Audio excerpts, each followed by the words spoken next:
Hey, this is Angela Estelle, and you're listening to the Thousand Story podcast.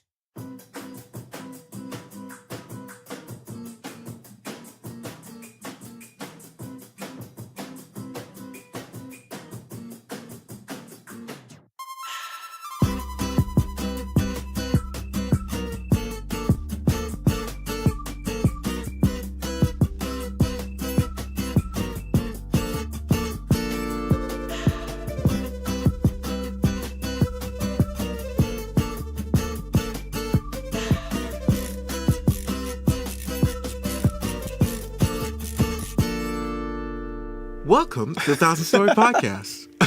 We're your hosts. Hello. Najee. And Luis. And today, we have a very special guest perspective. Yes, we do. Yeah. Angela Estelle. There's going to be an applause there. There it is. Hi. Hi, welcome to the show. How you feeling? I'm great. How are you two? Thank you for having me. All right, excellent. Have some technical difficulties, Oh, man. which won't be in the show. Yeah, We'll fix yeah. that. It'll sound It good, only but, set us back an hour. That's not bad. It's whatever. But It's functional. yeah, so I would introduce you, and I can if you want me to, but if you want the opportunity to do it yourself, feel free. Yeah. Would you like me to introduce you? Because I'm more than ready. Yeah, sure. Go ahead. Fuck it. All right. Okay, shit. So, Angela She's Estelle, trusting you. creative director / illustrator / UI designer. Oh, damn. She's doing it all. She's God damn. So, currently working with Maurice Moore, I believe still as a creative director, right? Oh. Right. Just finished a stint with, a 5-month stint with Best Buy, creating their UI experience for the website, like the entire website, What? which is fire. That's crazy. Miscellaneous credits. Let's see. I think were you involved with Slack at all, or was that like a goal? Oh, that was a goal. That was I a wish goal. I was involved with Slack. So, ignore that one. But in the future, though. Right. So Yes. on the creative direction credits, besides Maurice, we also have Adidas. We have Now you have to help me. That's 'Cause crazy. I'm trying to remember. You did a lot.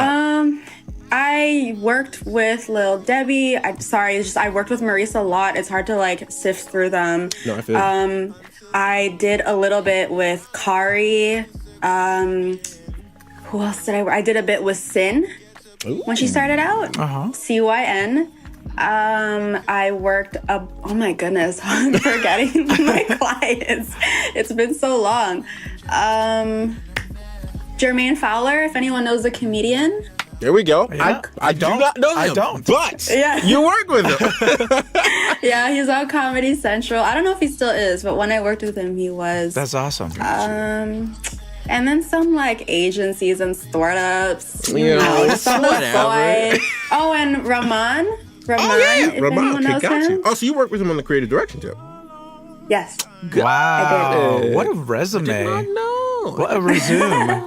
Resume. I knew that you're incredibly connected for no fucking reason. Like, I know that we know the same people, and I'm just like, how do you know? Like, it's wild. We literally know everybody in the same circle. Like, it's such a tiny circle. Yeah, I feel like every time I've met somebody who's done something creative under their own liberty, you come up and I just don't. I'm like, oh, I know him too. How do we know him? Every time. Yeah. Connecting the world. Connecting the world. And it's crazy because we actually met, officially through Facebook at some point. I didn't remember when it was. Yes. But I know, I don't either. It was how long ago was that? It was a year, 2 years ago? That's I crazy. think it was 2 years ago because I don't know. Something is telling me it was 2 years ago. Definitely. It felt like 2 years ago. That's It so feels wild. like 2 years Such a I feel like long nobody time. uses Facebook, and here you two are connecting You on know? Facebook. That's how Yeah, I had deleted it and I just made it to make sure I have a home for it when I moved to Toronto. And that was achieved. So I'm back. Oh, Nice. Yeah. So you're in moved Toronto from- now, yeah. Moved from Vancouver to Toronto. So you're based in Toronto now. Yeah, well, I'll be based in Toronto on Tuesday. I'm still here packing. Oh. Got Yeah. you. Yep. Well, so that's Yeah. Angela. You Wow. know, that's where she's coming That's from. crazy. That's so much. On the design tip, or what kind of design you do, like illustration and design, like what kind of stuff do you typically do? Like just artwork, or is it what does that encompass for you? So I started off doing traditional illustration, and that just means I didn't use a computer to illustrate anything. I used like a pencil, a good old pencil, eraser, the Copic marker, Pigma pens, and then after I dropped out of like first year, I started to do a lot more, like I would post my traditional work on Instagram, and then that gave me traction, and then I eventually moved into doing everything on Photoshop and Illustrator, which then led me to just experimenting, natural progression. I got into doing like more graphic design stuff, so like flyers, ads, posters, learning how to use a tablet, and then eventually like I built up a portfolio and got into an agency that did a bit of everything, like ads, micro sites. Got it. Yeah, and then here I am doing more website stuff. Wow. Yeah. So on the so website crazy. tip, so you're front end and back end design as well? When I studied computer science for a couple years, I learned the whole thing. So I started off with back end, which was I did like Java, C++, and eventually I learned a bit more front end on the job and through school. And, you know, I enjoyed front end more because they are pixels on a screen, which the back end was a little jarring, and I couldn't see it. I couldn't see images, right, so I kind of theoretical. just that's now it's just kind of like I understand the concepts and I can talk about it and read it, but I can't do anything with it. Gotcha. Yeah. Interesting. So it's been a journey. Yeah. It's been a design journey for you. So you're well versed. Oh yeah. I feel like creating a website, and I don't think people really understand how difficult it actually is to make it an easy, user-friendly experience. You got that right. Super difficult. Like I know Yeah. It's like oxymoronic almost, you know? like it's crazy. I've spent countless hours just trying to design, like trying to simplify a site is one of the most complex tasks you can ever come That's about. always the goal. Yes. Just in my experience of just websites and working with different people, the goal is to always simplify stuff. But then, you know, you have like millions of just like information and they give you all these paragraphs and they want you to like cut it down so it looks easy to read and it's user friendly. But then it's like, oh, how will they know about this? You need more detail. Like there's all this back and forth. Yeah. It takes a lot of time and a lot of data, research, and like, you know, teamwork, obviously. I would hope so. Oh, yeah. it makes the dream work. Because, like, I know, like, from my own experience, I barely know a little bit of front end and back end, but I know enough to, like, function and make my site, like, design it and shape it. But Squarespace is doing the majority of the work. Squarespace is amazing. You feel me? Like, Squarespace is like, when that came out, I was just like, oh my God, this is like godsend. I was like, Even for designers who like make their own websites, like I just stopped using Squarespace a month ago because I was like, I should show them what I can do and like spend time, because like Squarespace was just like saving you time. Typically for designers, one of the hardest things to do for yourself is your portfolio. yes. And I feel like in general that's the case because it's like, oh, now you got to sit back and like really think about like what value you want to show to everyone, and then that's crippling sometimes. And you gotta slightly gas yourself up too, like in the process. You just gotta like flex like a little bit. but Hey, I'm friendly. Like, Sell it to me. yeah, exactly. Oh my gosh. So like like I said, in my experience, making things simple is always this kind of journey, because, you know, the first draft of something is always just like the bare or just the raw idea. So like you get everything out, you're like, okay, this is how I want things, or like these are all the parts that I want to Main have. ideas. Yeah, and all the main ideas. And then it's a matter of like figuring out how to navigate that intuitively, you know, as a human, but like also simply. And the thing is like I feel like this really ties into how we kind of, not necessarily consume, but like how the websites kind of evolved over time, and how we've gone to like find artists that we appreciate. Like an official artist website is less of, it's not that it's not important, but like there's less attention put onto it to the point where it's literally it's the most simple thing, Yeah. possibly. Like before, maybe like 10 years ago, when you would like look at like Britney Spears' official website, like that shit had layers. Like 10 pages, You know what I'm saying? Like, 2 subnabs, like a upon footer. layers. But we're in this. They had a chat for all her fans. There was a blog. There's a newsletter. There was a merch. There's a newsletter. Like everything was there, crazy. and those things still exist. Yeah. But we're in this one-page era now, Yes. which is it's a cool thing. That's nice. But it's because our attention spans are like this Very this small. much. We cannot tolerate scrolling more than 5 times. We It's just true. like everything needs to be here. Yeah. And like how do you just kind of navigate that? For me, it's been interesting. Kind of like I love the art of making a well-designed website, but most people don't have time for that shit. So It takes a long time. it really does. So like, how do you go about making an elegant one-pager thing nowadays? Like for you, what's kind of your process? Well, okay, so I am probably, I would say 60% done, like my own portfolio without the use of Squarespace, which means like I had to. Wow. Yeah, I know. That's I'm so amazing. proud. Yeah. Like I did my job. For yourself. Yeah, for myself. And it started off with like the typical process where you're drawing wireframes, like a template, how you want to lay out the information, and then you kind of throw in some more visual cues on the internet, or not the internet, but on like Photoshop or whatever program you use. I use Adobe XD, and then eventually you get into the code part. And my process, obviously starting off, when I started off doing art and illustration, it's always been like, just do it. And then as I go, I kind of I carve it down until I'm happy with it. But obviously when you're making something consumer facing, like a website or an app, because like that experience is not, usually when you're doing that experience is not for you. It's not for the maker. The experience is for someone else. Right. So you have to think about that person, what kind of person they are, what they like. If you have access to data, you can see like scrolling times, where their eyeballs are staying at, anything they've clicked on. That's you crazy. can track it. So that's like in a larger scale kind of way of doing it. Yeah. So that's how we do it, like at my job. But usually on my own, if I'm working with clients, they either provide the data themselves and they give me like their feedback or their key points. And then we take that away and make recommendations based on what they gave us. That's cool.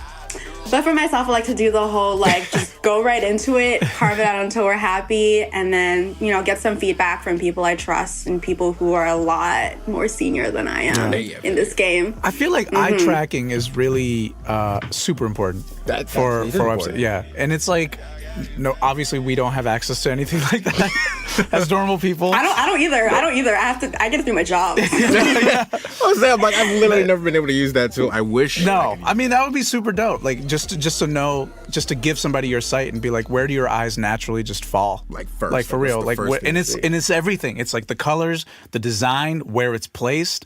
It's just It's so important nowadays. It's super important. Yeah. Yeah, I've never been able to use one myself. I'm sure the software is like something you'd have to buy. Yeah, it's probably mad expensive. It's stupid. Yep. Yeah. Knowing that it's so difficult to make an easy user experience, like how difficult is it? So say you were selling something on a website, right? I'm not talking about Amazon because they have just destroyed the game in user-friendly experience. They've made it really easy to do a very complex thing. Yeah. How can, I guess, like artists, like independent artists such as ourselves, make it much easier to buy our shit? to buy? I don't want to go there, but yeah, basically. I've had this conversation with a couple artists who wanted to start their own website to like sell merch and like provide show dates and whatever. The best, just from my observation, because I've never actually made like a full-on website for an artist, like an e-commerce website, look at what your fans want and like take note of what they ask of you and what they demand of you, and give them that. Like, at the end of the day, like, you all know this, like, you want to make your fans happy. And, like, sometimes it might seem like you're selling out, but, like, there are sacrifices you gotta make if you want to, like, make an extra buck. And especially when it comes to getting traffic for your website, let alone making conversions, aka like getting someone to buy something, you have to give them the things that make them happy. It's the same for, I think, almost any company that sells something. You know, they have a brand and then they get feedback from their audience and then they take whatever has been asked of them, bring it back, and then put on the site for people to buy if it aligns with their standards. So listen to your fans, make them happy. But also, like, there are obviously so many ways to make sure you keep your integrity as an artist. Like, that's your own strategy. Right. Obviously, you'd have to learn that on your own, but you already would know if your fans love the stuff that you have, and they want to rep you. Yeah. So give them like stuff that they can do that with. Yeah. Because I find just from hearsay that a lot of artists, when they get to the idea of creating like a website experience, it's really easy to overcomplicate it. Right. Because they just like, it's just like a new platform and you kind of just want to give so much, but a lot of times you get lost in like the possibility, but you forget like what is actually going to give you results. Yeah. Right. It's interesting because I feel like the less you give now, because before, like when we started the internet, it was like, here's everything. Like, here's just like everything I have in one website. Don't ask me for anything else. Yeah, like, for real. But I feel like the less that you give, is it like a demand? Yeah, thing? yeah. Like you can create your own demand by giving them a little bit at a time. Like changing your website like every few months or so, you can give somebody a completely new perspective on you as an artist because you're providing them new information instead of giving them everything all up front. You know what I'm saying? I think a great example of where, you know, like curating the demand, but also like, you know, paying attention to what the fans are, like kind of shaping the brand or something. It's like, you know, Cards Against Humanity? Yeah. So Cards Against Humanity, they are kind of geniuses of marketing. They're amazing. In the sense that, you know, they have their actual Cards Against Humanity game, right, which is a physical card game. And then you can buy that, you know, from the website, Cards Against Humanity, or on Amazon, or whatever the case may be. But the thing is that every like few months or so, they'll run just some crazy random ass like campaign or just like event. So true. They had this one event where they literally were just digging a hole, like a physical hole in the middle. I can't even remember where it was, but they were like, just pay us money and we'll keep digging this hole as long as we can. And people literally were just paying thousands of dollars. I think they raised like $100,000. Yeah, it was a lot of money. That event. Just because it was random as hell, and that was the kind of stuff they pulled. The next event, which actually just recently happened, was it was like on, I think it was New Year's Eve. It was either New Year's Eve or Christmas. They do it like at the end of every year, I feel like, where it's something super crazy. Something super random. Yeah. But they basically started a 99% off sale, right? So they were literally selling like $2,000, $20,000 items for 99% off. So for example, they had they sold, you know, a TV, a car. Then they started getting some weird shit like a snorkel and like a butter churn. And then they sold a trip to Antarctica for like 7 days, like a whole package worth $18,000 for $180. Like they genuinely took some L's, like major L's. But it was genius in the way that the site was designed, because when you went to the Cards Against Humanity thing, I obviously redirected to this event page that they made. But then everything was simplified in the sense that they were like, yo, 99% off. Or, you know, if you don't want to buy this thing, you can always buy the Cards Against Humanity, you know, new expansion pack. And it was just like, yo, this is actually genius. So they were still losing a bunch of money, but they were also gaining it back with their own content, which was just kind of smart. Like they really know how to curate weird events and weird things and like kind of play into their own comedy, I guess. But my favorite one was, I had to look it up because it was just the most ridiculous thing I've ever heard. They had 150,000 people pay them $15 each to build a giant catapult, a medieval catapult. And they placed it in Mexico. So when the wall goes up, they can shoot stuff at the wall. That's what they were doing. They have a whole website. It's Cards Against Humanity. StopsTheWall.com. It's amazing. They are very smart in how they literally isolate like a specific purpose, a specific thing. And And it has nothing to do with their content itself. It's just their marketing and building out their brand in that way. But like it always leads back to what they want to give people. And what they want to give people is just laughs. They want to give people that kind of energy. And that's what people want from them. That's what they expect. I mean, Cards Against Humanity is a hilarious game, but they're also just a hilarious brand in general. And that's really, really smart. It's super So cool. it's like I wish artists did more things like that, where it's like, obviously, not every artist, most artists can't take huge L's and drop $100,000 on random shit. But, you know, I feel like the more creative we can get with just how we present ourselves and how we present our content and our branding like that, I think the more successful we'll go, you know, because most people, like, again, if this website existed 10 years ago, it would be the most confusing thing because they're like, okay, but how do I get to the cards? But like, we're in a space now where this kind of shit makes sense. It's just a singular event, a one-page time thing. Like, and it works. It really, really works. But yeah, I mean, have you ever kind of designed anything like this where it's like, or like a kind of like a campaign type page? I really wish. That's actually amazing. I feel like maybe part of their brand is just, you know, overindulging in the memeable, like, virality aspect, because that's the game. Every card is like, dude, what the fuck? so like when they do campaigns and stuff, like, I think they want the same reaction, because that's the brand. Their card game is so reactionary when you play it. It's just genius. And they capitalize off of that. That's genius. Really?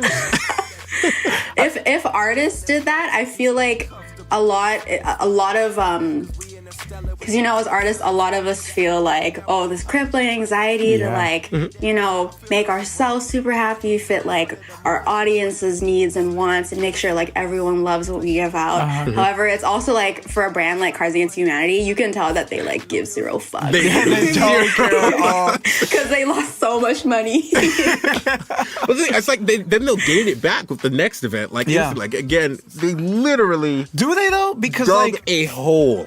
Yeah, that's true. And people paid them money to dig a hole. This one I feel like cost them a lot of money because, like, not only did they build the catapult, but I'm pretty sure they also bought a plot of land where the wall is supposed to be built. Yep, just they bought to an stop acre it. of land just so they cannot build That's so water. iconic. It's incredible. It's incredible. It's absolutely amazing.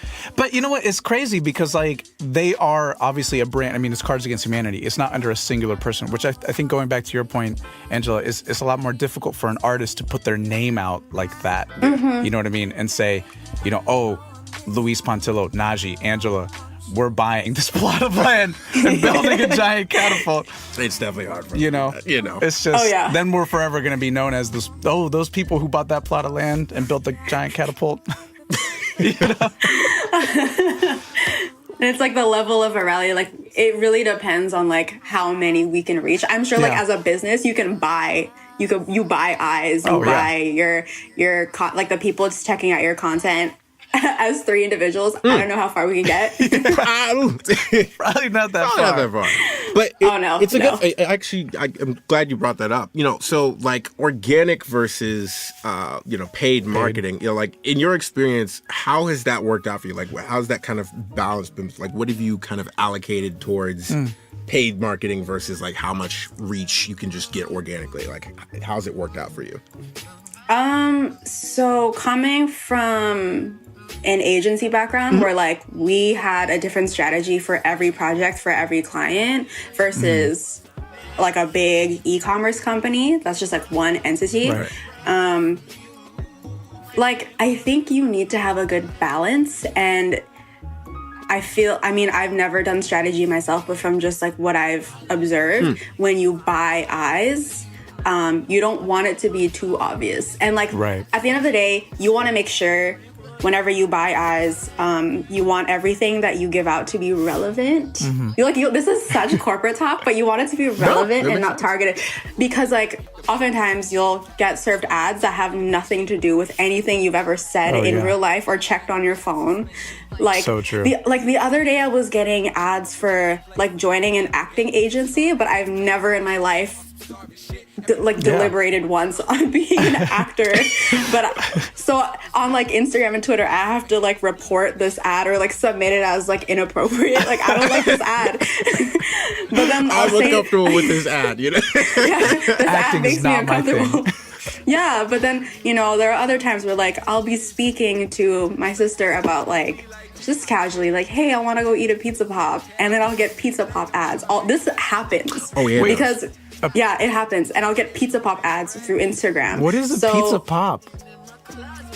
Oh, it's a Hot Pocket. Oh, okay. The Canadian version. I don't know if you guys have that in America. Oh my God, is that Canadian? That's think very it is, Canadian. yeah. That's incredibly Canadian. I was just like, I was wait a thinking minute. I was thinking like the pizza rolls, like Tostitos. Dog, Like, you don't want to know what I was thinking. whoa. Oh God. No, I was just thinking like, no. Like, where are you going? No, like, you know the Pop Rockets? Yeah, wait. Oh, You know what I'm talking about? Like the, you went a different direction. yeah, I thought it was like, Oh, I thought it was like ice pizza. Don't even, I'm not even like, I don't even a know. pizza you popsicle. went too Like a hard. No, pizza it's a pizza popsicle. No, it's the same as a Hot Pocket. It's just like in the shape of like a half circle, like a Yeah, half like moon. an empanada. Or like an empanada, exactly. But like a pizza empanada. Or like actually It's a pizza calzone. inside Like a of it. mini calzone. Got it. Yes. understand. Yes. Yeah. But anyway, Sorry. So point is, if you are gonna do paid marketing or paid search, you want it to be relevant. Otherwise, like people who run into your ad or like your campaign, Right. they're probably gonna like hate you. They're gonna report you like I do, saying this is not, and it's just like bad numbers on your end. So you want to be smart about it. And you can. What's cool is like when you do stuff like paid marketing, you can also do testing. You can test with like a certain group of people. Maybe you Right. only want to buy eyes from like your niche audience, or you want to expand and see if people who are similar, who have like, they're called lookalike behaviors, people who have similar traits, if you want to expand in those zones, if they're going to be interested in what you have. And then you can look at the data from there, and you can apply that data to anything. Like, it's pretty powerful. You can apply it to like the next time you do a series of ads or campaigns. You can use that for creating a website and like determining how the experience is or how your brand is going to speak on any platform. Yeah, so you want to be really mindful about how much marketing you pay for and what type of marketing you pay for. It's really, because otherwise it could just be weird spam. Like, you know, do you ever get like weird random YouTubers like like targeting you? You've never heard of this person ever. All the time. Yeah, It's embarrassing for them. Honestly, it really is. Like, I don't want to see you on my feed. And I just want to check out your brand even less. Like at Exactly. this point in time. It creates a bit of friction, and you don't even know like anything about this person. They kind of force you to stop right there, and you don't even want to engage anymore. And then you report them. Yes, you do. Yes, you do. It's really crazy how surgical you can get now with the internet for who you're targeting. Like it's really wild, because before it used to just be like just put it on a wall, like someone will see it. Yeah, you can get into like really little nuances like age, location, like if they use this credit card or if they shop here this many times a week, because like there is data that shows how often even one shops at like, you know, Fashion Nova. I feel you. No, even I was looking at my I was like Twitter analytics the other day. So like if you go to analytics.twitter.com, right, they have the whole dashboard of just a bunch of analytics. And apparently my audience is 99% comprised of dog lovers. You know, they all love dogs. That's crazy. Correct. You know, Man, they all love. I'm the 1%. They have a median income of $75K to $100K. Apparently, That's I good. was like, That's wow, good. all right. That means they can ballin'. afford your merch. Exactly. That's what that You know, means. they can It really afford the does. merch. They all have, like half of them have iPhones, half of them have, or no, most of them have iPhones. Oh, interesting. And then like it's like they're really Mac heavy. Seems It's like they're not interesting. really Android lovers. No, but hey, it was pretty neck and neck. Was like, it really though? It really was. I don't know. It seems really like was. You the can't be world mad at the utilizes process. iPhones a lot more. It was definitely they were feeling the iPhone. though. Angela, this is a struggle that we deal with in this house. We have I know. I was like, are we about to get into this right Yeah, now? Because I love that you're a Mac user. Because I'm also a Mac user. I'm a Mac user, just not on my phone. Yeah, or everywhere else in life except for anywhere this laptop. else. But like, it has its purpose. I am partial to Android. I've been an Android boy for life. Me, on the other hand, I got like a watch, I got an iPad, I got a MacBook. I got Dude, everything. me too. I got the whole thing. I just need the Yeah. iMac. That's it. Yeah, I am the whole like family product for Apple. That's crazy. But yeah, no, you mean Twitter and like you can find out so much information about your audience. Instagram has that too. If you're a business, a lot of it. Yeah, and which it's is funny. crazy. Interestingly enough, so we were talking about branding and just kind of like, smart branding. Yeah. And obviously paid marketing has its own purpose, and organic reach For is sure. a whole other realm. But like in the corporate realm, for sure. For sure. In the corporate realm, I feel like it's really hard to do something organic. But there's this really, again, it's an interesting time where, because we have shorter attention spans and we want to connect with a more human element, now like corporate branches or brands are kind of incorporating human personas for their own like social media accounts, for example. So you'll have like Burger King and Wendy's and Arby's all taking on like sassy internet personas. Yeah. Because and that is used as their marketing, which is again really, really smart. It just kind of plays into like how it's a user experience in and of itself. Yeah. Because it's directly connecting with people. They're talking to people. They're showing people, it's brand awareness. It's literally making people aware of who they are, how they are, and how connected they can be to the audience that they're interested in. Yeah. And it's a really smart way of targeting who they want to buy their product. They're literally just communicating directly with their fan base, which I can't say has ever happened until recent, like in the last 10, 15 years or so. Because the internet is definitely a thing now, more so than it ever was before. But, like previously we were kind of in that mass marketing era where it wasn't really about the product or anything like that. It was just about trying to get your face, TV and billboards and newspapers in many places as you can, and not really identifying, like niche markets weren't really a thing. It was just like, it was just everybody. Everybody. What's $1 million budget? Yeah. Like Super Bowl, like primetime spots. And, granted, these all still have merit and they still have purpose. Obviously Super Bowl is the most expensive commercial slot. I will say, though, it's interesting. I was thinking about this while you were talking about the Super Bowl. The best Super Bowl bowl ad that I have ever seen was in it was like early 2010s. We're about to be in 2020 next year. Yeah. Wow. Oh, my gosh. So this 2020. This decade, right? In this decade, the best ad that I saw was the Oreo ad when I don't know if you ever follow football, but I had to when I was in college just because Super Bowl ads, right? I was doing advertising. And they all the power went out in the Super Bowl. Yep. And Oreo came out in like a minute. I don't know how they put this through, but on Twitter they shared a photo that it was like, now you can dunk in the dark. And it was just a glass of milk and an Oreo, and it was like a dark Oreo. And it was super simple, and it cost them nothing. And here's Doritos paying like billions of dollars, and it was the best ad in the entire, it was amazing. So smart. It was so smart. So simple. It was so smart. Shareable, clickable, timely, relatable. Oh. It was just like everybody well was on done. Twitter being like, "Oh shit, the Super Bowl's like done right now," and then here they come, just being like, "Here we go." You can dunk in the dark. That's really smart. It's incredibly smart. Like, Yeah. I feel like we should definitely take a page out of their playbook. For who are the teams behind just these kinds of campaigns? Like I feel like the minds behind things that whoever runs these campaigns, they are killing it. Like I really wish that artists would take note of other industries like that. Like if you think about it, they had someone who was like, "Oh shit, the power's out," and then they had to have somebody design the thing, and then they had to run it up the chain and be like, get that approved in less than 5 minutes. Like that doesn't happen in corporate America. Ever. It's crazy. So you had somebody. I'm wondering if that was done by somebody who's kind of more senior to get it approved quickly. Yeah, because that's genius. That's super relevant. That's on time and that's fast. So, and it costed them what? Nothing. Nothing. And if you even look up the image, the Dunk in the Dark image, it's literally the simplest image ever. It's just an Oreo and a black background. And little gradients. Yeah, with a gradient. Little It's so spotlight. simple. Wow, this is what it looked like? Yeah, that was it.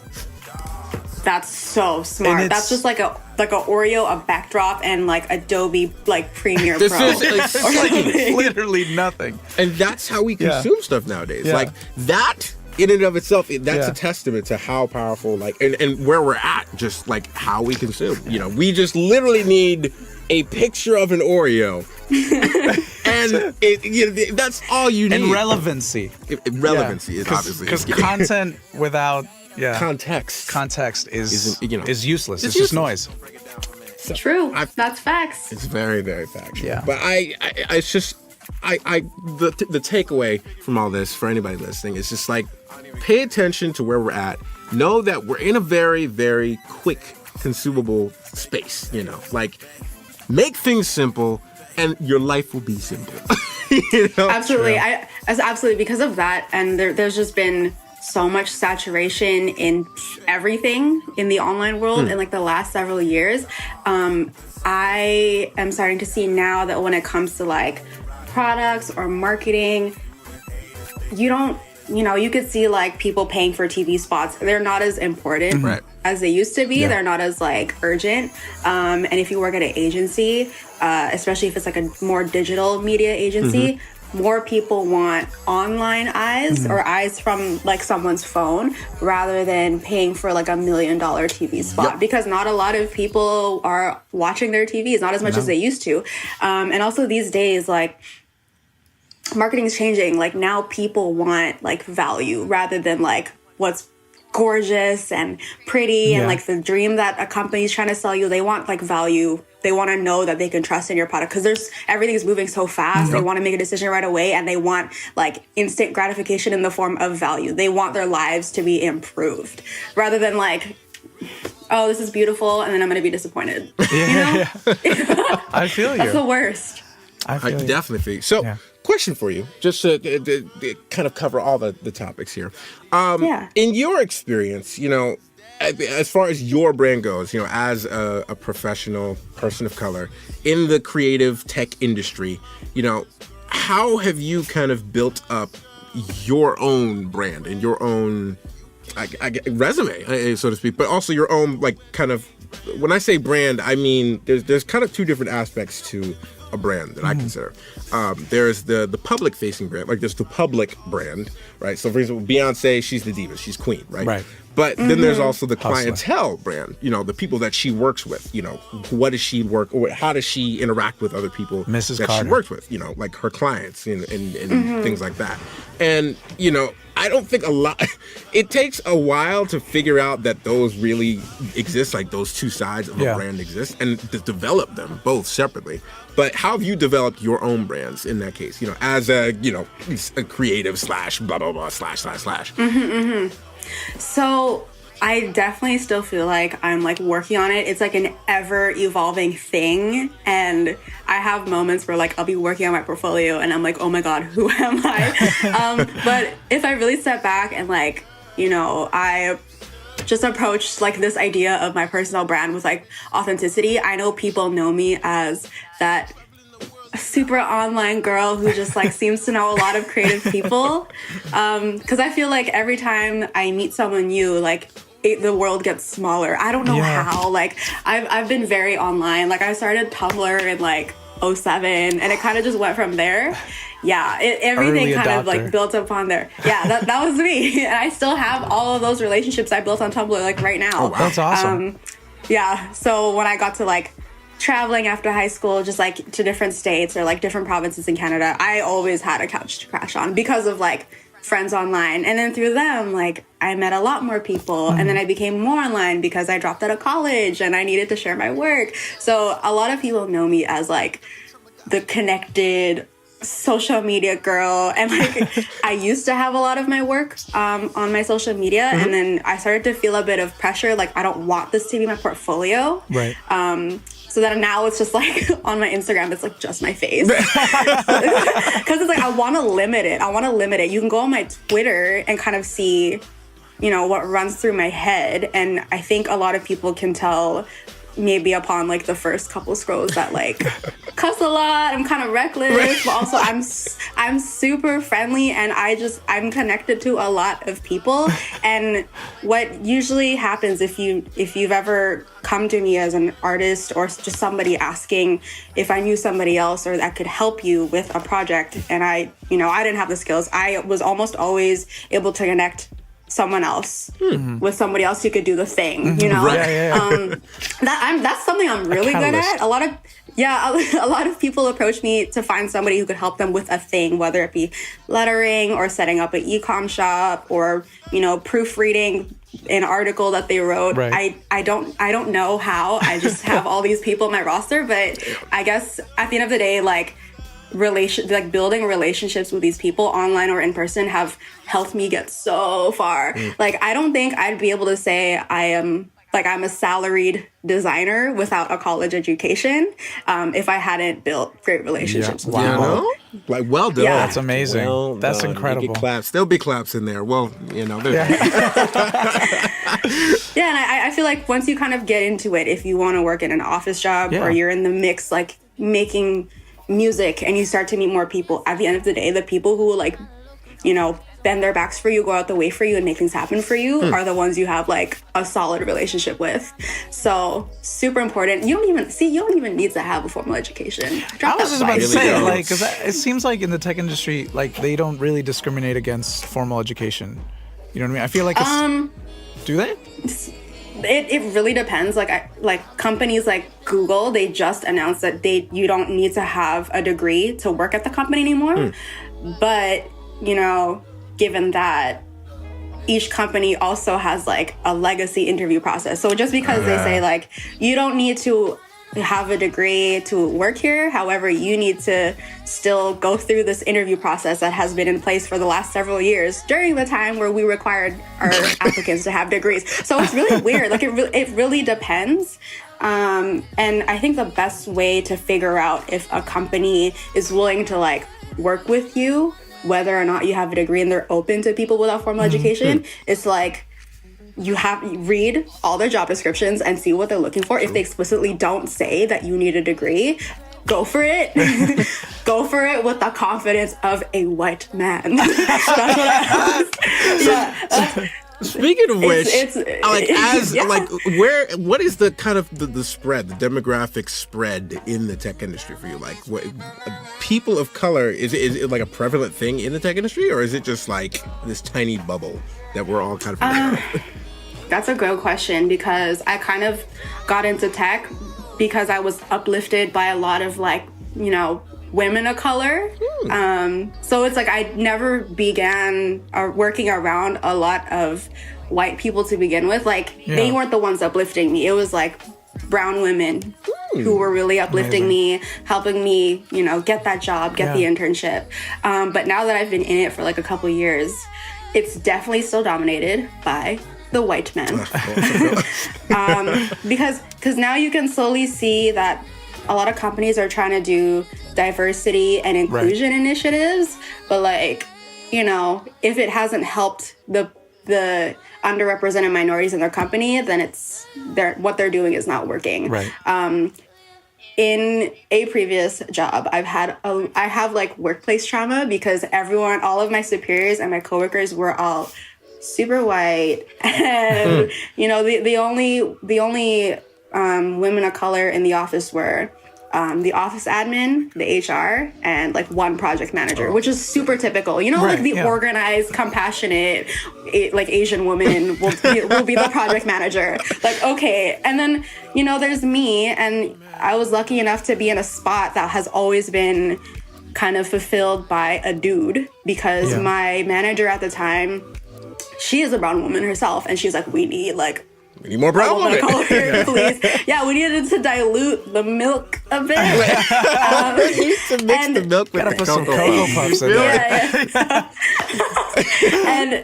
And it's right now, like it's weird because I'm still trying to find. I'm trying to still understand how to navigate through this, because a lot of the people I am surrounded by and I choose to associate with, they're all like women of color. They are all URMs, but then like in the physical world, the people I work with, yes, there are people of color, but there is still not enough. It's mostly white people.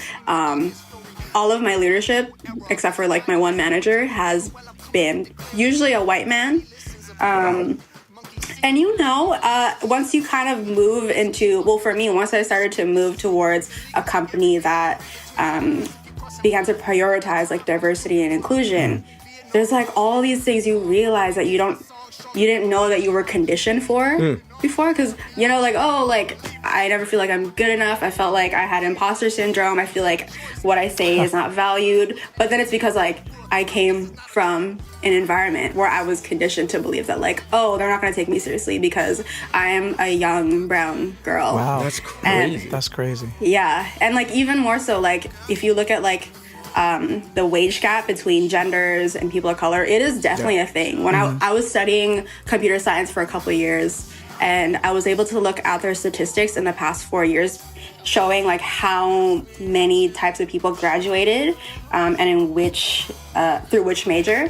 And since 2010 at my university, I think the number was for women who finished a bachelor's in computer science, which is what I took, the number was under 10%. Wow. And in the classrooms, I totally felt that. There was no more than 5 girls at most in my classrooms. Wow. And it's even, yeah. Why do you and think that is though? I think a lot of it has to do with, early conditioning of just like that engineering being a man's job, even though it began from a woman. The first computer programmer ever is a woman. I think her name was Ada Lovelace. I think and I forgot I'm what. familiar with this. Yes. Yeah, she is the very first computer programmer. So it's weird. And then over time, obviously, like men had they dominated. Yeah, exactly. And on top of that, like, people getting discouraged when they see like just a group, like a flock of dudes, like a flock of bromies, and you're like, okay, that's definitely not a me thing. So just like visibility, you don't get any visibility. Like the only reason why I got into coding was because my best friend, who is Filipino, and is gay. Shout out to Florida. I was making fun of them. Just, I don't know. It was a stupid thing. And then they asked me to come with them because they were teaching a workshop on JavaScript. And I was like, dude, I didn't know I could make pixels on the screen move using this. Like, I could use this at my work. And then that's how I got into it. And then, got into computer science for a couple years. And here I am joining that space. And I see it all. Definitely dominated by the white dudes still. There's still a lot of issues that like really harm women and women of color and the gay community. But I think now you can slowly see that companies are trying to change that because people are like, we don't want your product or we don't want to work with you unless you become more inclusive. Interesting. Yeah, so cool. for you, I guess bringing it back to your own brand, is that kind of part of your own brand, like that inclusiveness and who you decide to work with or like who you decide to network? Absolutely. So I'm moving to Toronto on Tuesday and I have no job. And I like to think it's because a lot of companies are restarting their fiscal year. So they're just like getting their shit together. They're getting their money in order. Yeah, for sure. Doing that initial headcount. But on top of that, I'm also, I guess after 2.5 years of just like being professionally in the design game, like a salaried design role, I want to make sure that because I've experienced like workplace trauma and like a pay gap because of like my gender or how I look, I want to be somewhere where like I can commit to and be happy, especially I'll be in a new environment. Yeah. I don't want to have to deal with things all alone ever again. Yeah, if I don't see any representation on like your social media, on your company site, or even in like your body paragraphs describing what kind of company you are, I don't want anything to do with it because I know it's going to damage me. And I know they're going to downplay me when I ask for how much money I want. Interesting. I mean, that's facts. Yeah, it's huge. So I want to make sure this company is inclusive of URMs. Like they have people of color, they have people who look like me, they're accepting of gay people, they even have initiatives, stuff like that. It's really important. Otherwise, I won't feel like I want a place to feel like it's like a second home, so I can actually do work and like enjoy it and not wake up dreading like, oh, here I go to a company that's just like all straight white men and I have to like listen to their orders, you know? I feel you, like literally taking orders from the white man. Oh my god, like I get it. That would be incredible. I mean, that's why I work solo. You know, that's why I'm a musician, because I don't have to take shit from anyone. Not because of white people, but I only make music because I don't want to be under white people. Man. Exactly. No, but I feel you, and I'm really glad that, you know, you're able to recognize that and like kind of stick up for your own just needs and preferences in the workspace and in any, you know, space in general. That's and it takes a lot. I guess you kind of have to build up that credibility to be able to even like successfully pull that off. To say that, you know, and I'm glad you were able to. I think a lot of it has to do with just meeting more people who are like part of the URM community. Like I've never had a transgender friend until like last year. Wait, so what does URM mean? I'm not familiar with the term. Oh, sorry. It means underrepresented minorities. So basically, you know who that is. Gay people, people of color, women, non-white women, you know what I mean? I didn't really have any like transgender friends until last year, and then now I have so many, and a lot of them are super responsible for all the things we use online. And I didn't even know what non-binary was until like a couple years ago, and even then I still had to look it up. And then now I have so many friends, and like I've learned to use the they them pronoun. Right. There's just so many things, and now I feel like I have to like help propel that, because I am friends with these people now and I want them to be safe. Otherwise, like, you know, it corners them, and we all know like the violence against the LGBTQ community is like really bad, especially if you are trans. Right. And more so if you have like high visibility as a transgender or just gay person in general. So a lot of it is just like, I want to protect my friends. No, I feel you though, but I mean that goes to show you, it's like I know in my own experience, you know, just being an ally, I have personally had to go through not any sort of like metamorphosis. Like I've always been tolerant and accepting of anybody, but for me, just the whole concept of non-binary, just genderism and transgenderism has been a mental shift. It's been a challenge because it's like you're so used to how things work, right? Not because you don't want it to change. You're just literally been used to the same thing for. It's just ingrained in you. Like, you know, just the concept of being able to switch your gender, or you know, not switch, or actually identify as what you prefer, right? That in and of itself is a great thing. And it's going to take us a while to kind of get to the point where that's just normal. Where, like, I personally want it to be at the point where it's just like, I genuinely, or where everybody to be at the point where it's like, they genuinely don't give a fuck whatever you identify as. Yes. That would be so nice. Like, if you're they, he, she, z, you know, whatever the case may be. I fucks with you if I fucks with you. That's all I care really about. All I care about. You know what I mean? Like, it could be so simple. You do not need to have a huge discussion about it. It's just like, oh, you're they, them. Cool. Next topic. You know? Keep it moving. But apparently, you know, it takes a lot of, I guess it takes knowing people. It takes understanding, like just being empathetic, I guess, in that sense, because it's a lot easier to become empathetic once you actually get involved with people who are or trans or anything. You know, actually, you know, if you befriend black people, if you befriend women, you can start to kind of glean what these issues are, because they can tell you can actually relay that information successfully. So, you know, I'm glad that at least you're in the industry to then begin the process of like moving people into a new era of like, okay, we exist. We're here. This is what our issues are. This is how we address them. And you can simply, you know, we can squash all this if you just become friends or things like that. You know, like it doesn't have to be a big deal. Doesn't have to be a big deal. But I'm glad you're there to just kind of coax people through the process and just start the conversation and start the change. You know, having more women of color, having more just inclusiveness in the industry, workplace, in the space America. in general. It's really, really nice.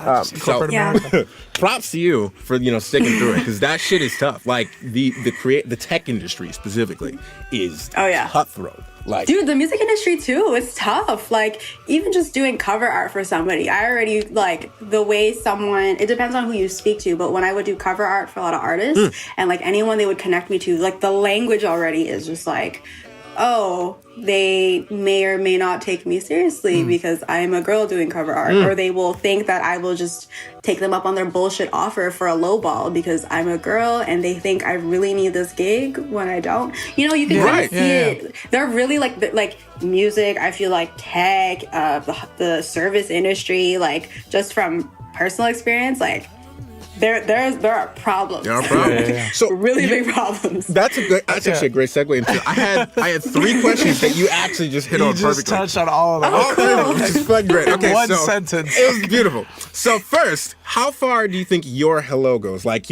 as far as just reaching out for somebody, for a project, or somebody reaching out to you even, like, how far do you think how much pull do you think you have as the person you are? Considering everything that you've done, but also considering that you're a woman of color. Like, do you feel like it's more or less the same as everybody else, or if it's more difficult because you're a woman of color? So it really depends on the context. So just primarily having worked in both tech and music, I think of those as like separate things because the process is so different and the amount of people is just so different to get something done. When I work in music, so usually cover art, if I'm doing like a video treatment or like a creative direction deck, or I'm doing casting, I actually can't think of a time where another female or a non-man was involved, except for when I cast women for R&B videos. Yeah, so, and it's cool, but at the same time, it's like, wait, no one here gets me. And no one, like, a lot of, like, I'm super lucky to have worked with so many people who've taken me seriously. Right. And, they let me take the lead and they trust me. But there have definitely been so many instances where they're like, oh, they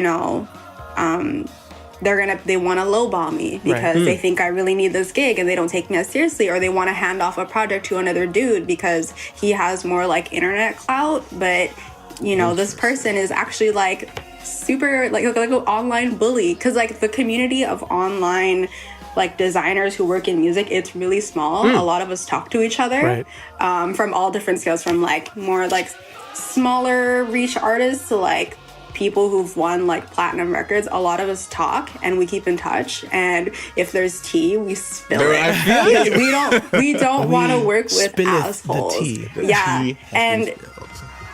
And when I've worked with a few super great like female artists. They're amazing. They're all about like making their team like full of women. It's just really tough because there's not a lot of visibility for like female creatives who are not writing or singing or performing songs. So like when it comes to stuff like creative direction, like behind the scenes stuff, it's usually just me, unless you're like a casted model or whatever. And I definitely want that to change. For sure. I really would love that for that to change, because I know there's a lot of women out there who want that opportunity and would kill it, but it's just terrifying or intimidating, or they just don't have the connections. And in tech, I feel like I've only worked on projects that involve me, people of color, and like a good balance between like white people and people of color. So it melting like pot. Yeah, exactly. It really depends on who you know and who is in your network. And usually if I do tech stuff, my network is full of minorities. So I'm always almost going to end up working with minorities. Usually a non-man, so like women, non-binary, whatever. It really depends on who you're around, but for music, definitely there are so many dudes. There are so many dudes. It's definitely a dude. Dude-centric It's very industry. Oh yeah, for sure. So I guess for any aspiring or any existing designer or creative director out there, what would you say to somebody like how would you tell them to, how do you set your threshold for bullshit? Like, where do you draw the line? Where do you cut off? How do you say no to projects, like, even if it's a good opportunity? Like, where do you, like, how do you navigate negotiating something when you know it's just bullshit? Like, how can you help your future and peers. current peers? This is lovely, because this is something I've had to deal with, like, all the time. We know how it is. So, first, before you get into, especially any big projects, especially if it involves more than one person, and it's like, you want to understand, like, what are your do's and don'ts? Like, what are your principles? And, like, for me, I've never actually, like, written them down, because I like to have a conversation with a person, and I'm super intuitive about, like, whether or not this is a good idea. However, do you have, like, a base price? Do you prefer, like, logistically, are you hourly per project, whatever? Figure that shit out, put that aside, and how much work are you willing to take on? How much communication are you going to allow for this person to bug you before you actually have an official check-in? Do you have official check-ins? Do you let this person, talk to you like they've known you forever? Because, some people are just super comfortable that they're willing to just kind of talk reckless, even without thinking. You know what I mean? Like you've been friends since, like, third grade. And as, like, usually the only girl, and, like, always working with dudes who, like, you write from your heart, you write how you feel, and then you work with a girl. It gets weird sometimes. You have to set those boundaries. You have to set those boundaries, even if that means talking to them like a robot. And it's hard to set those up front, because sometimes it feels like it's just, like, one big intimidating phone call or email. But there are so many other ways you can set your boundaries without having to just lay it out in an email and saying, like, don't hit on me. Don't say these things. You can do them just based on how you talk, based on what you respond to. If they're telling you, like, it's like a paragraph full of text that's saying, like, oh, maybe, like, I can give you a call tonight. We could discuss this, and this, and then we could send an email. You can completely ignore the call part, or be like, I'm not available for a call, but I'd love to discuss this over email. Right. You have to, like, decide where the line is. Otherwise, they will abuse that, because they've said, oh, well, this person said I could call them. And, next thing you know, they're calling you at 3 a.m. every day for a revision. This happened to me. Oh, my gosh. Oh my God, it happened to me, and I just didn't sleep for 4 days straight, because this rapper would give me a call at 3 a.m. Every day. And it was painful. And, like, during the afternoon, their manager would call and, like, yell at me because they didn't like something. I was new. I was new. It's like, so sometimes you don't even realize what your boundaries are until you actually, like, let someone show you. Right. You're like, okay. You kind of find out what. Found the line. Yeah. Especially because, like, if at the beginning of your career, you want to be super nice and personable, and you're kind of intimidated in general, and you don't want to be, like, mean or come off rude. Right. You can kind of learn by just letting them shove you around, and eventually you're like, I don't like this shit. Right. And then iterate. So definitely boundaries is probably the biggest thing. Logistically, figure out your numbers. Talk to people if you are not sure. Get feedback if you're not sure how much your stuff is worth. Because obviously you want to price your work based on how much you believe it is worth. But also, what if, like, you're doing, like, a pencil drawn logo, and then you're scanning it and you're charging someone, like, $500 or, like, $1,200. Like, it really depends on the quality of the work. But, like, getting that as a text message, like, oh, they'll pencil draw all your branding for, like, $500 up front, and then the last deposit will be, like, another $500. I'll be like, that's bullshit, bro. What?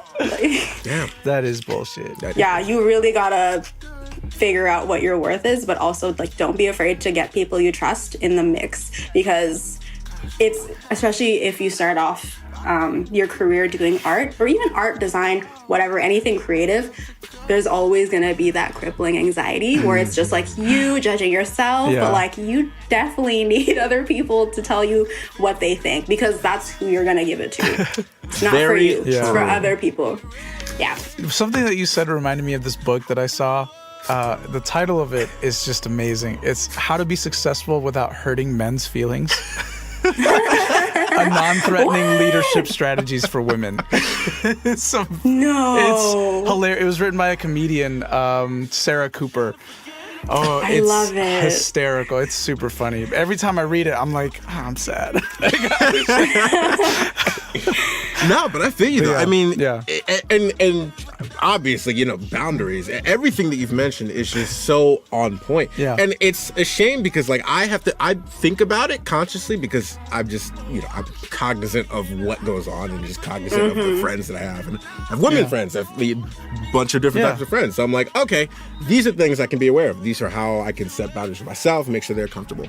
But there are so many people who do not. There are so many men who do not know how to set boundaries or to just operate with just common decency. And it's like, it's not that hard. It really isn't. It's just being a good person. Like it's really what it. I don't get it either. Honestly, like sometimes when we talk about this, I just feel like I'm like, but I just don't get it. Like how are people really that ignorant? Like I don't really know. It blows my mind. Honestly, though, but I mean, it comes from, it just comes from lack of exposure to something, but also lack of being checked. And, like a lot of people, a lot of women, I'm not, it's not that it's good or anything, but a lot of women kind of let things go, which is like, and it's saddening that people have to just kind of let things go or just like roll up their shoulders. But I wish more women would be like, yo, like, no, like that's not it. Like, the more and obviously the more we can be accountable as men to our peers and just the people that we're around.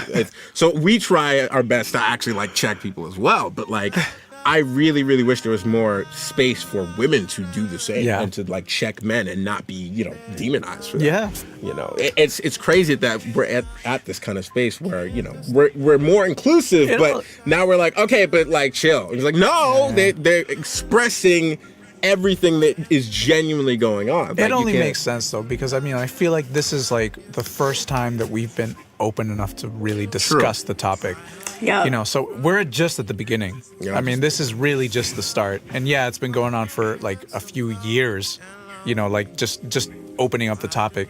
I mean, obviously this the rest has been going on for all of eternity. For real. But I think a lot of it has to do with like there's social media and then there's like a lot of people who are fed up and then the amplification of everything. So like because now everyone has like free platforms they can use that connects people from all paths of life, different tax brackets, whatever.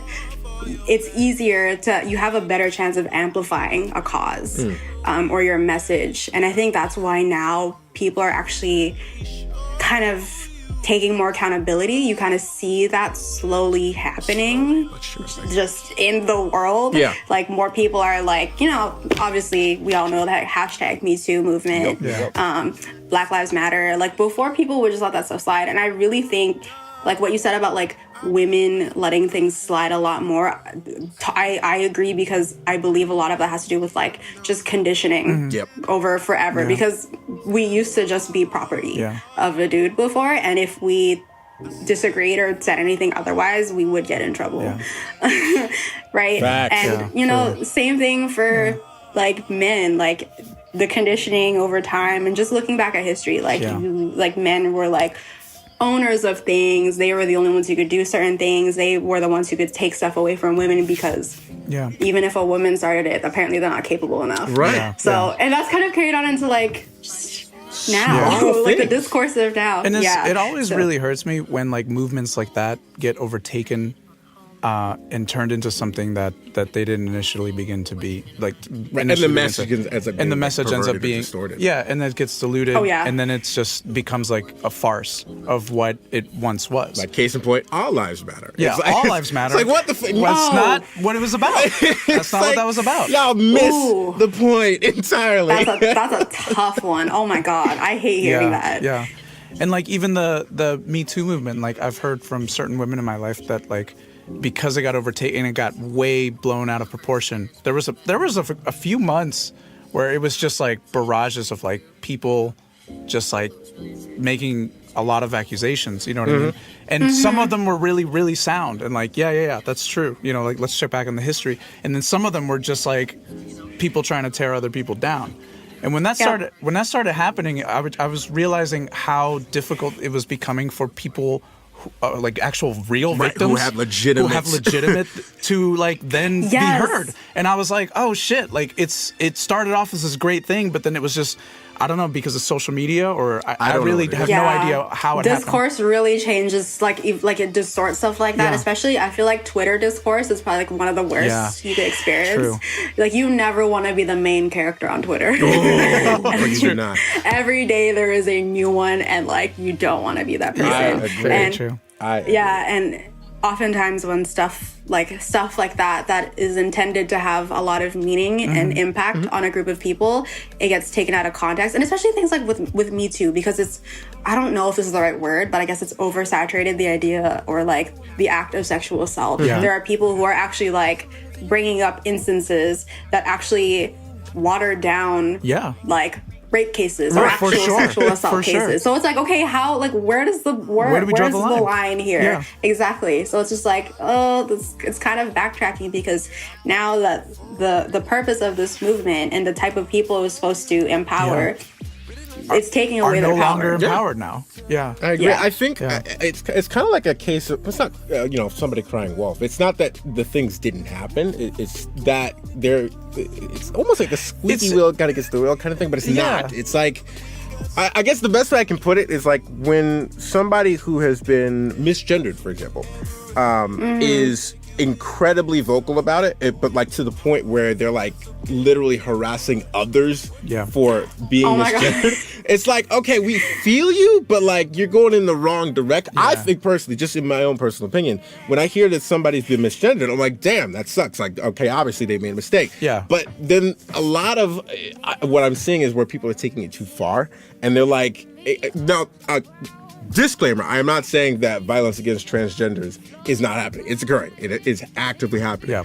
But when people are accusing somebody who like genuinely makes a mistake of saying like he or she or something like that, of enacting or inciting violence against somebody who's transgender, for that, I'm like, that's too far. Like, you're not going to gain an ally by instantly accusing somebody, like going 100. When you could literally just be like, hey, no, like, this is where it is. Instead of, like, just don't go 0 to 100. I feel like a lot of people who are in activism go 0 to 100 real quick. Yeah. Like, that's not it. It's not the solution. I think that's, like, super, like, hashtag SJW Twitter, where, the first reaction, well, first of all, they react first instead of responding. So it's like, the idea is to, like, if you don't understand something, or if you misgender someone and you don't realize it, or like, if you just don't have the range and you catch someone doing it, like, do your duty and be like, hey, I don't know if you know, but they go by they, them. Right. So please do not call them a she, just letting you know this is who they are.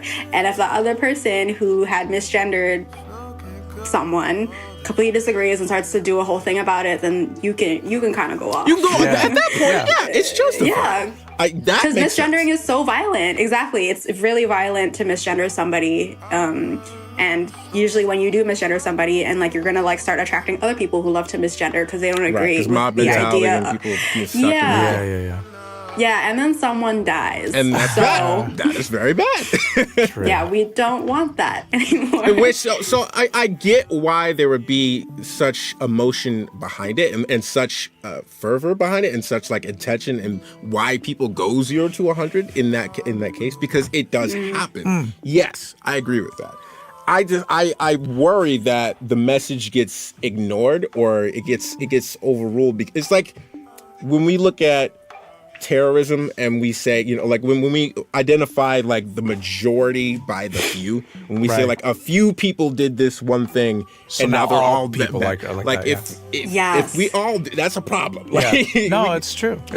I just extremism is a thing. I just don't want people to get out of control with extreme response, because the more it's not like it's the onus is on both parties, obviously, to not be extreme. As much as I can say, don't be extreme in trying to correct somebody, you can also not be extreme in trying to, misgender somebody intentionally. Like, I get that. For sure. It's just, like, I feel like it's just it's scary sometimes. You know? It is. There was an article that I read one time that was like, somebody was just getting tired of being misgendered all the time. And then, but the article, the way that it was stanced, it was like, you know, it's not my responsibility to educate you on myself. And I was just like, but how else would I know? Like, how you know am I what I mean? gonna Like, honestly, like, really, how else would I know? Because I just by looking at you, I would not know. That's so true. You know? I read something somewhere where it was like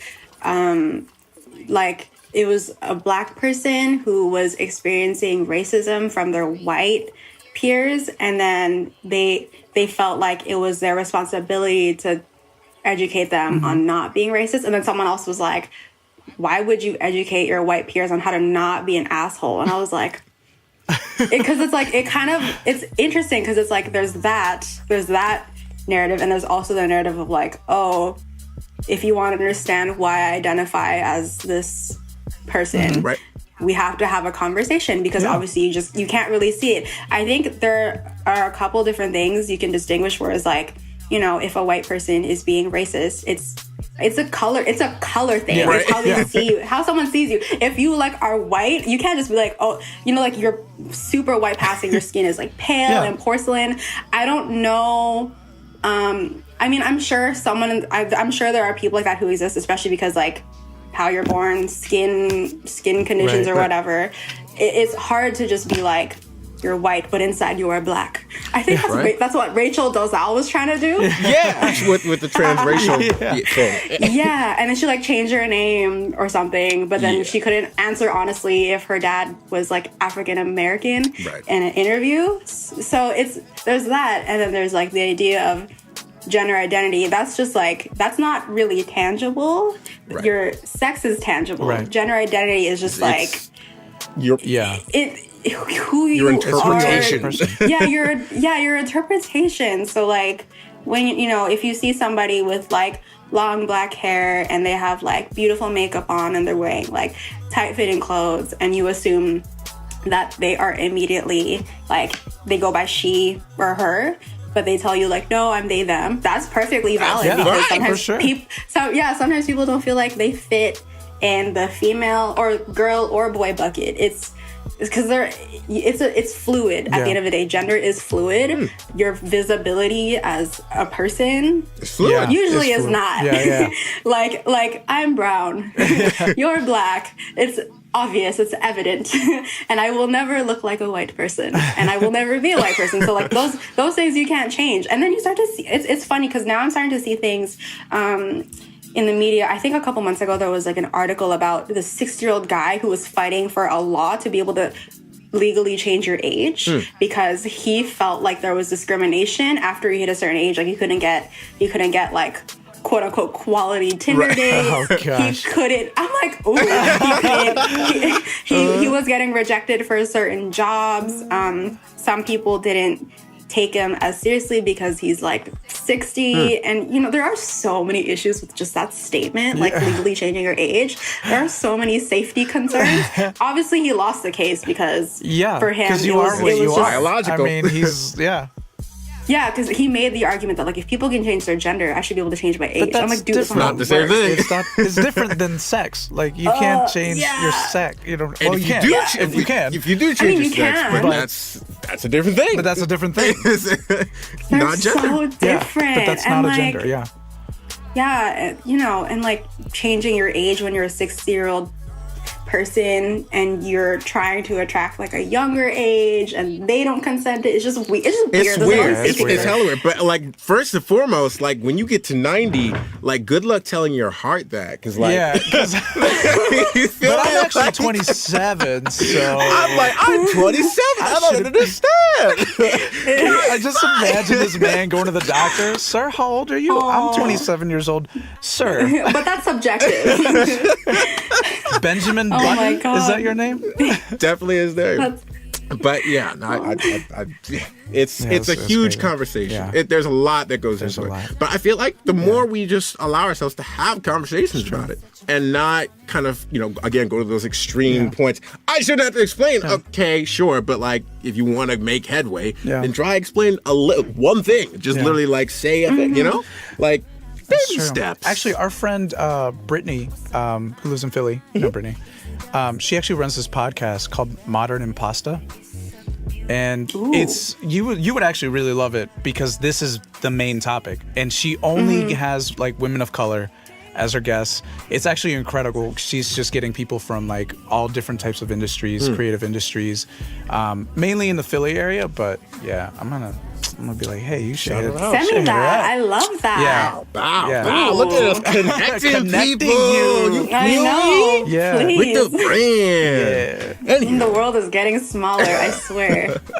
So, I mean, we're pretty much out of topics at this point. But is there anything else you wanted to say or you wanted to talk about before we kind of let the podcast end?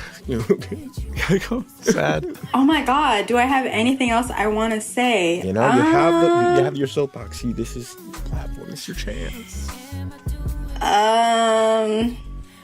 Trans lives or trans rights are human rights. Very true. What else do I have to say? Hire more people of color if you want to have a diversity and inclusion initiative. If it's not affecting people of color or underrepresented minorities in your company, then it's not working, and accept that. Yeah, and pay your artists and pay your designers and pay the people you hire. True. Because pay the people you. I saw a thing on Twitter. Side note: people might know what I'm talking about because this artist is like semi-high profile, but like maybe not. I'm sure. I think so. Recently, this producer put out a tweet talking about how it's like ridiculous that like graphic designers. We know exactly what you're talking about. Y'all see me go off? I was like. I wish I saw you go off. What did you say? I'm about to go back and read those tweets. God, I saw my girlfriends on the TL who are also designers just like retweeting. I'm like, what the hell is this shit about? There's no way he could be saying this. Yeah. Like, I really admire him. Right, yeah. And I think he's amazing. So it was a tweet talking about how like, oh my God, it's crazy that designers charge for revisions. Right. Yes.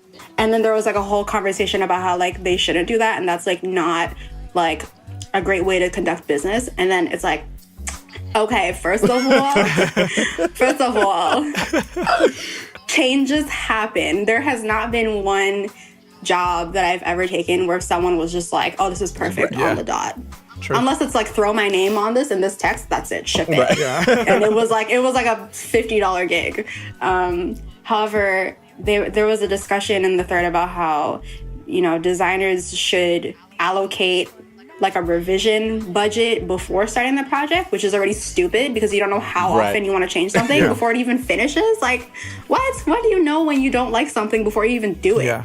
So how do you allocate a budget? And that also corners the person you hire because it's like, oh, in our agreement, you set an extra $200 aside to make revisions.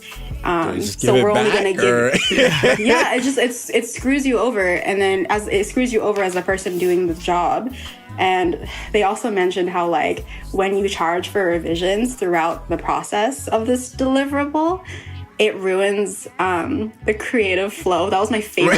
Because I was like, okay, I don't know if you can actually quantify or measure creative flow. And how do you budget hours for someone's creative flow? Like, like, I'm going to charge you $25 an hour for every hour we engage in flowing creatively. How is that a Also, metric? you can name drop the producer. We've already name dropped him like twice. We talked about it a few times. Mr. Carmack? Yeah.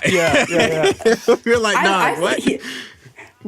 Like, imagine, like, so many people look up to him, and I love him. Right. He's one of my favorite producers. He's incredible. I love Carmack. It's just, dog, that was not it. That was not it. and then he, like, down the thread, you can see where he's just like, so the initial tweet was just like, blah, blah, blah, to all you designers. Yeah. It was just like calling everyone out because he didn't like a thing that they did. Yeah. And then as you go down in the conversation, it's just him being like, this is just a conversation. Like, y'all don't have to take it so seriously. To all you, like, haters you can't interpret this. I'm like, sir, you grouped all of us into one bucket, and you're basically telling creatives to not, to discourage knowing what they're worth. Why would you charge for something you don't even know was going to happen beforehand? That's dumb. And like, I had mentioned in a tweet where like, well, I want you to show me any working musician or artist or producer who's ever like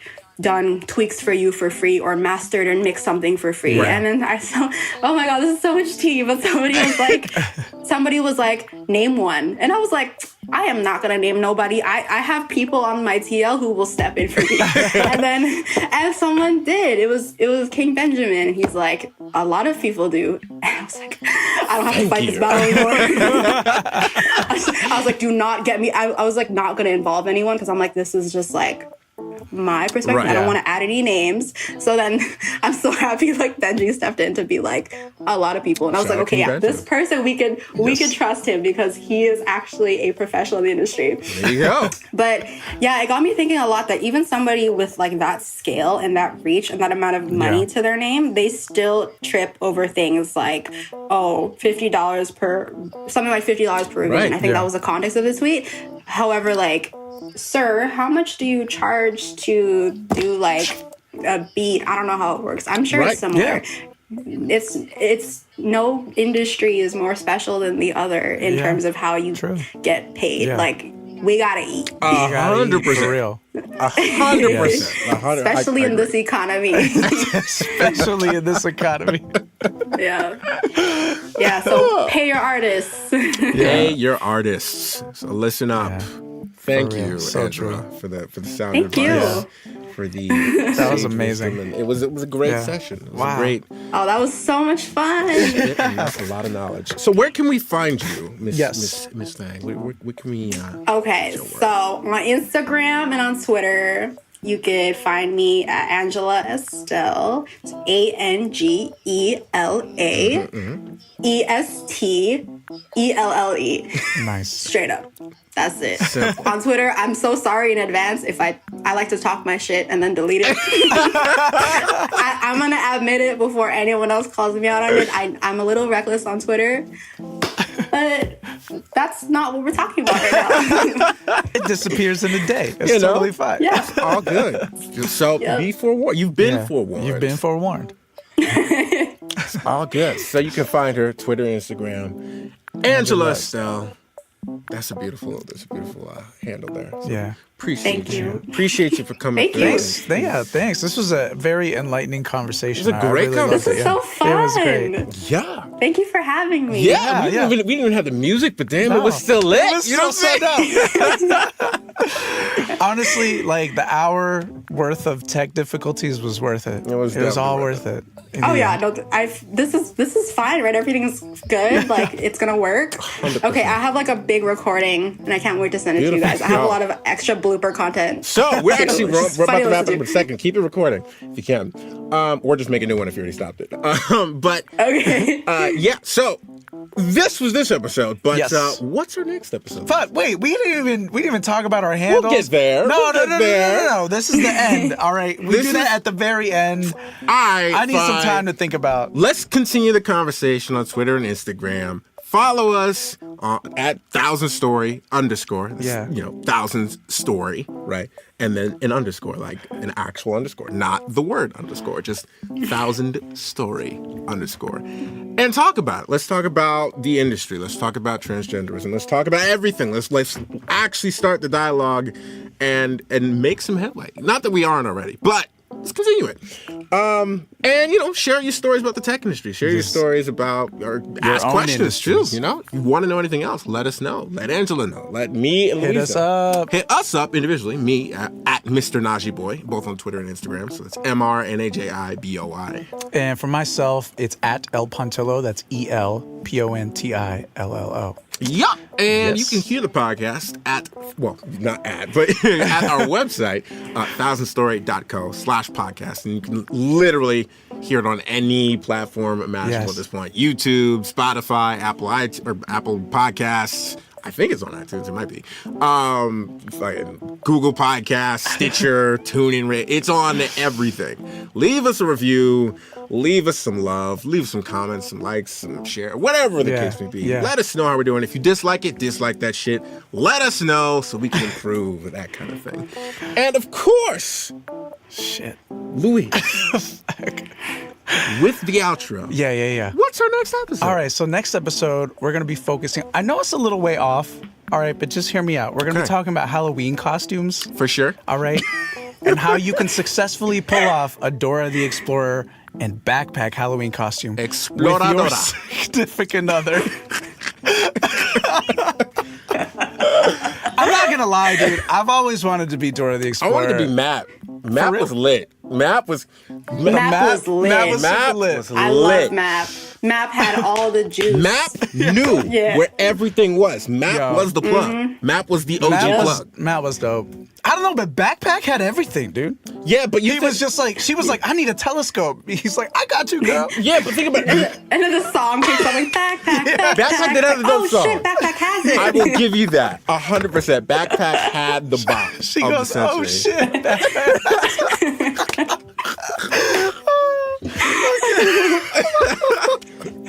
I could just imagine you as like a little girl, just A little Dora. you in your backpack, like, oh shit, I didn't think he had a telescope. But he does. But think And about the it song though. kicks off like, Matt was always there for you. He Yeah, was yeah, your yeah. DD. He was designated destination he was your, maker. he was your Google Maps destination. What designated destination. You know what I'm saying? I love Like that. he was holding it down. I want to That's be amazing. Matt. That's and Fox's Yo, swiper. was We need a always his thing. whole Dora the Explorer cast. I really do. I'm calling Dora. I'm calling Dora. He's gonna be Dora. I'll be Dora. Explorador. Can you tell her to call me too? I mean, you get to pick. You could be whatever you want. Who's calling Diego? we would have. Diego. Oh shit. I actually love Diego because he was like, I didn't expect Diego to be in the mix. I just saw like a different episode one day, and he's like, "Who's this dude with the short hair?" That's her cousin. That's her cousin though. Diego. And he's exploring like his own thing. Like Yeah. he's coming from his own direction. I want to be Diego. Yo, who started Bate Chocolate? Was that Diego or was that Dora? Or was that her grandma? I think that was her grandma. I think that was Her grandma. grandma. Yo. I don't remember that. She was like, chocolate, bitch, chocolate, chocolate, Yeah, it was- bate, chocolate. It was so great. Oh man, that was my amazing. shit. It was amazing. Anyway, so yeah, next episode. Come Stay on, tuned vámonos. for the Everybody, next. let's go. Na, na, na. Come on, let's Come go. on, let's get to it. I know we can do it. Where are we going? Where are we? I don't know. Where Exactly. Where are we My going? job. Yeah, we Thank you. That was That's you. where I come Where are in we handy. can't finish the song without Matt. So stay man. tuned for that on the 1,000 Story Podcast. Again, it's been a pleasure. Pleasure. Thank you, Angela, for coming through. Amazing. Thank you Yes. And we for will having see me. everybody next episode. Yes. I'm your host, Najee. And Luis. What? Yeah, you're the other host. Oh yeah. I'm I'm the other host. And I'm just Louis. Yo, I just thought like I'm sorry. I know we're trying to leave, but like honestly, I just saw me like you're like coral, and I'm like on the back of your head, inside of a turban. What is wrong with my mind? That's okay. Anyway, Thank yeah, you. yeah. And we'll see you See next ya. time.